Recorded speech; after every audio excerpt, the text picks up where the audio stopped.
তিনি ছিলেন মধ্যম আকৃতির সুঠাম দেহের অধিকারী একটি মানুষ। তার চুলগুলো ছিল ঘাড় পর্যন্ত প্রলম্বিত, হালকা হালকা কোঁকড়ানো। তিনি যখন চুলের ভিতরে তৈল দিয়ে আছড়াতেন মনে হতো মৃদুমন্দ ঢেউ দেখা যায়। তার কপাল ছিল চওড়া, ভ্রুগুলো ছিল জোড়া ভ্রু, ধনুকের মতো বাঁকা। চোখের পাতাগুলো ছিল ফুটন্ত গোলাপের গোলাপি রঙের এক একটি পাপড়ির মতো।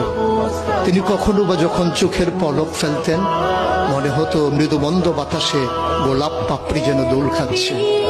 তার চোখের সাদা অংশ ছিল রক্তিমাভ সাদা, কালো অংশ ছিল কৃষ্ণ কালো। তার নাকটা ছিল খাড়া, নাকের ছিদ্রগুলো ছিল ছোট ছোট। নাকের নিচে ছিল সরু চিকন গোঁফ, গোঁফের নিচেই সেই গোলাপি রঙের ঠোঁট। তার ঠোঁটগুলো যখন কখনো বা মুচকে হাসত গোটা পৃথিবীর মানুষ অবাক বিস্ময়ে দেখত গোটা পৃথিবীতে যেন বিজলি চমকিয়েছে।